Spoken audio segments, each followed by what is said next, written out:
जानते हैं आप नेता हैं, अगर आपकी कॉन्स्टिट्यूएंसी का एक व्यक्ति भी परेशान है तो वो तो आपको जिम्मेदार ठहराएगा। अगर कुश्ती संघ के अध्यक्ष आप हैं और एक भी लड़की या एक भी पहलवान के साथ शोषण हो रहा है तो जिम्मेदारी तो आपकी बन जाती है।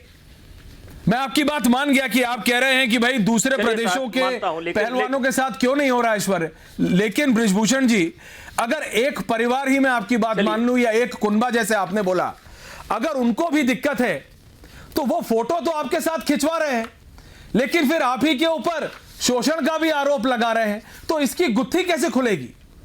इसकी तो इंक्वायरी होनी चाहिए। मेरी बात को सुने,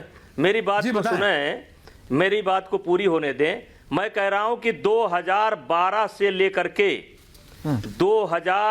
23 जनवरी धरने पर बैठने तक एक भी शिकायत इन्होंने मीडिया को किया हो, एक भी शिकायत इन्होंने खेल मंत्रालय में किया हो, एक भी शिकायत इन्होंने किसी फोरम पर किया हो। अभी 2022 में ही एक मीटिंग हुई थी, किसी गेम में सेक्सुअल हरासमेंट की कोई घटना घटी थी, उसको लेकर के मीटिंग हुई थी। उस मीटिंग में इन लोगों ने खुलेआम कहा है, जो साई के साथ हो रही मीटिंग है, कि इनको कोई शिकायत नहीं है, इनके साथ कोई घटना नहीं घटी है। 2018 का एक विनेश का इंटरव्यू चल रहा है, वो कह रही है मेरे साथ कोई घटना नहीं घटी है। मेरे कहने का तात्पर्य यह है कि 2018 जनवरी तक इनके साथ कोई घटना नहीं घटी थी और कोई इनको तकलीफ नहीं थी। ये मेरे घर आते थे, हमारे रिश्तेदारों के घर आते थे, हमको अपने शादी में बुलाते थे, आप उनसे मिले, एयरपोर्ट पे मिले, शादी में गए, वो सारे वो इंटरव्यूज, वो फोटोज, वो देश देख रहा है, भारत देख रहा है। लेकिन फिर अगर उनसे पूछा जाता है ना, जब प्रियंका गांधी और अरविंद केजरीवाल और ये लेफ्ट के नेता वहां पहुंचते हैं जहां ये आंदोलन कर रहे हैं, तो वो ये कहते हैं देखो जी बृजभूषण शरण सिंह से तो हमें डर लगता था इसलिए हम कह नहीं पाए। बृजभूषण शरण सिंह को तो आपको तो उन्होंने कह दिया भाई गुंडे, आपको तो उन्होंने कह दिया भाई वो इतने बड़े दबंग नेता हैं कि उनके सामने कोई कैसे मुंह खोल सकता था, इसलिए हम चुप रहते थे। उन्होंने तो आपको दबंग बता दिया, गुंडा बता दिया, माफिया बता दिया। नहीं बृजभूषण शरण सिंह जी, जो देखिए ये प्रकरण वर्तमान समय में सुप्रीम कोर्ट के अधीन है। दिल्ली पुलिस इसकी जांच कर रही है। न्यायपालिका से बड़ा इस देश के अंदर कोई नहीं है। इनको जांच पर भरोसा करना चाहिए। और आपके चैनल के माध्यम से कहना चाहता हूं कि इन्होंने दिल्ली पुलिस के ऊपर भी सवाल उठाना खड़ा कर दिया।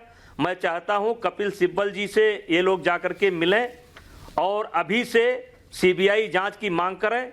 ये दुनिया की कोई भी जांच जो कराना चाहते हैं वो करा लें। हमारे देश की सबसे विश्वसनीय मतलब सबसे न्यायपालिका ही सर्वोच्च है, उसके देखरेख में एक तरीके से जांच का काम चल रहा है। इनको इस जांच पर भरोसा करना चाहिए। इनकी मांग पूरी हो चुकी, एफआईआर दर्ज हो चुकी, अब इनको घर जाना चाहिए। ये जंतर मंतर पर प्रैक्टिस कर रहे हैं, लेकिन ये नहीं सोच रहे हैं, ये तो प्रैक्टिस कर रहे हैं। बृजभूषण जी आप कह रहे हैं कि उनकी मांग पूरी हो गई, वो कह रहे हैं एफआईआर हो गई, हमें एफआईआर से मतलब नहीं। वो कह रहे हैं कि दिल्ली पुलिस कर रही है, हमें उससे मतलब नहीं।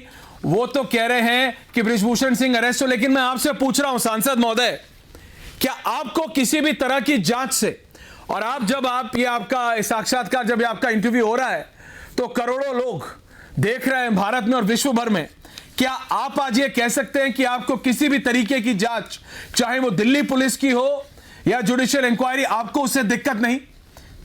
क्या आप हर तरीके की जांच के लिए तैयार हैं बृजभूषण शरण सिंह?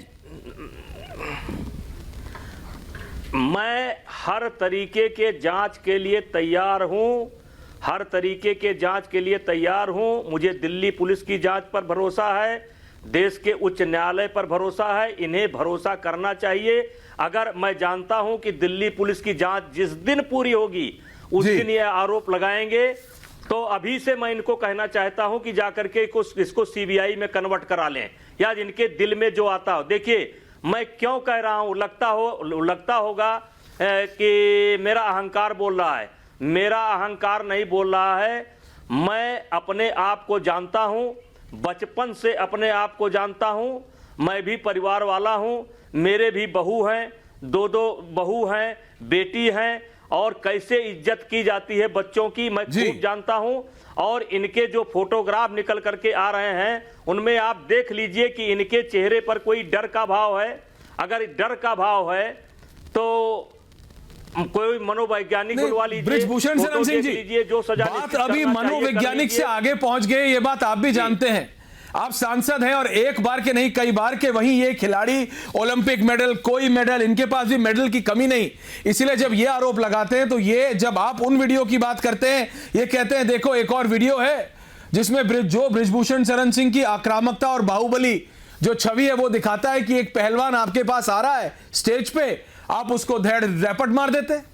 वो कहता है इसीलिए तो हिम्मत नहीं होती किसी पहलवान की बृजभूषण शरण सिंह के पास जाने की, क्योंकि वो तो मार देते हैं। उनके आसपास 5-6 लोग रहते हैं, हम तो पहलवान हैं लेकिन हमसे भी बड़े पहलवान उनके साथ रहते हैं, इसलिए उनके पास कोई जा नहीं सकता। तो बेसिकली वो ये कह रहे हैं कि आपने भयभीत करके रखा था इस पे आप क्या कहेंगे?